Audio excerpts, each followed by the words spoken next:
вечер, почитувани гледачи, ги следите 10 минути на телевизија 21. Наш вечерашен гостин е председателот и основач на првата детска амбасада Меѓаши. Драги Змјанац, господине Змјанац, ви благодарам што ја прифативте нашата покана. И јас вам што ме поканивте.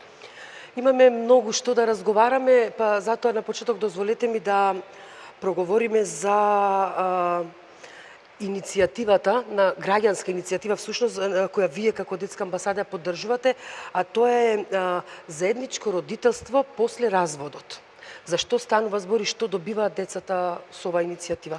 Алармантна е бројката на нашиот СОС телефон, кога децата и нивните најблиски се јавуваат околу правото на еднакво количество на видување со своите деца и по развод. Значи имаме проблем во Република Македонија, брачните другари да сватат дека кога се разведуваат како партнери, но не и како родители, и дека во најдобар интерес на детето е еднакво, заеднички, да водат грижа за правилен раст и развој на детето. Тоа значи и финансиски, но значи и во образование, чување, грижа и негување.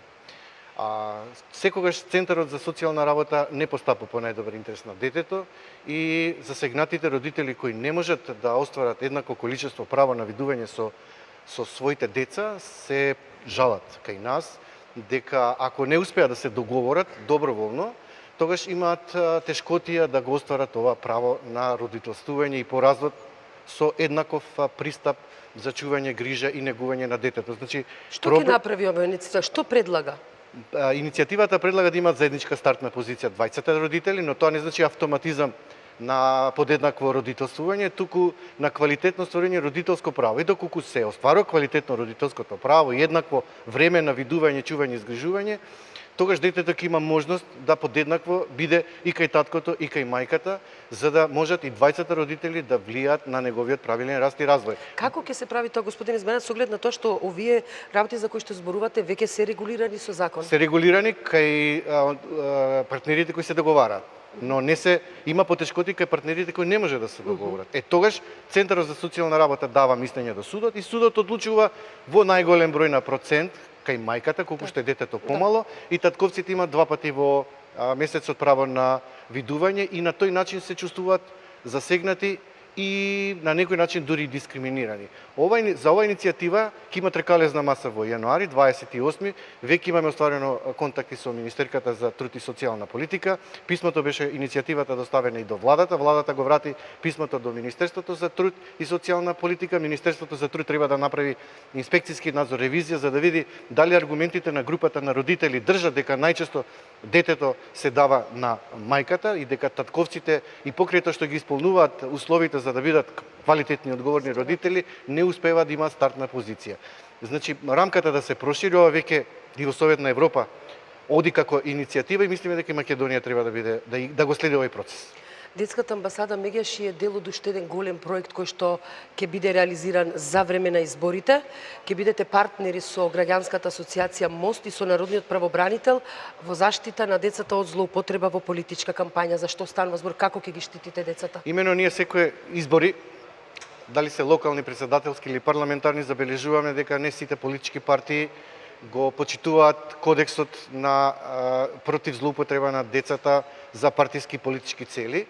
И покрај тоа што Македонија е потписник на многу конвенции, ние треба постојано да вршиме притисок, да не ги злоупотребуваат децата, значи ги потикнуваме да се залагаат во нивните политички. Што треба да се направи? Сите политички партии нека имаат во нивните платформи за добробит на децата. Значи тука дури нека има надпревар, но не да бидат дел од фолклорот, од декорот, да ги стават во политички спотови, да ги вклучат во предизборната кампања со лепење плакати, да ги униформираат со нивните партиски обележја. Значи, ние заедно со коалицијата, односно прва платформа кај што се вклучени ЦЕА, АДИ, МКЦ, Меѓаши кој има СОС телефон, Народниот правобранител кој има СОС телефон и Мост, ќе интервенираме до Народниот правобранител доколку забележиме на терен дека има политичка злоупотреба на децата за партиски цели и во тој случај ќе бараме и одговорност. А граѓаните како ќе може тоа да го направат? Може да се јават на броевите 0801 22 22 на првата детска амбасада, да пријават, да дојават. Ние ќе консултираме наблюдувачите дали навистина за дојавата има основ да се реагира и ќе доставиме писмена представка до Народниот правобранител и ќе го запишеме во нашиот извештај, кој ќе оди и до платформата, до народниот правобранител и до извештај што го подготвуваме за Комитетот за правата на детето во Женева. Господин Измјанец, за жал децата не се поштедени од она што го снајде светот, можам слободно да кажам, тоа е бегалската криза. Имате ли податоци колку деца се мигранти, колку се со родителска придружба, колку без, како се грижи?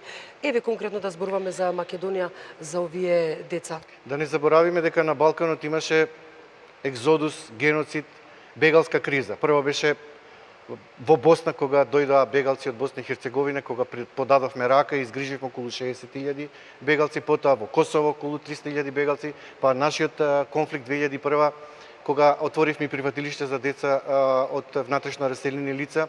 Ние бевме на терен уште на самиот почеток и во Демир Капе и во Табановце и помогнавме да институциите на системот го практикуваат законот за азиланти и бараме брз транспорт и сигурен безбеден транспорт за азилантите кои транзитираат низ Македонија да им биде гарантирана личната безбедност, да бидат придружувани се до нивната крајна дестинација и да им се даде целосна апсолутна помош, а ако има потреба да направат приоритет, тогаш мајки и деца обврзно треба да бидат пуштени први во таа листа и да не бидат децата сами без придружба, без законски старател или родител или назначен од државата старател. Како ги оценувате грижата на државава кон тие деца? Може да се пофалиме?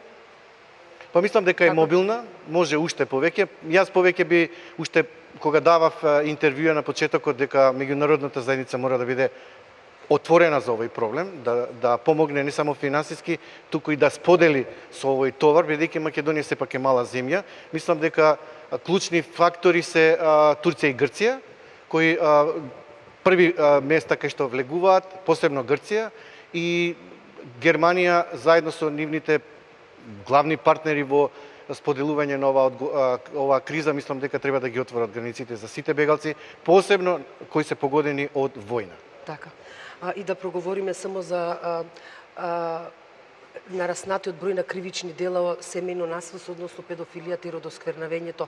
150 милиони девојчиња, 73 милиони деца во светот се сексуално злоупотребени. Каква е состојбата во Македонија? Што да се направи да се заштити? Знаете, кога ќе кажеме дека секое пето момче или секое трето девојче било или сексуално вознемирувано, или силувано, или злоупотребувано кога било дете, тоа не ни се верува. Но кога ќе се случи на некој од најблиските, тогаш го креваме алармот. Значи, ние говориме со години за проблемот со родосквернавање и инцест.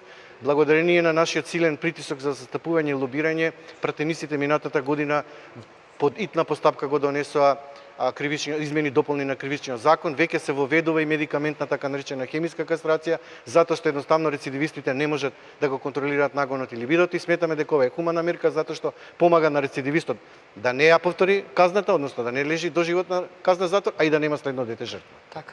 Господин Измјанец, ви благодарам за гостувањето во емисијата. Почитувани гледачи, ги следевте 10 минути на телевизија 21. Останете со нас, следуваат вестите на македонски јазик.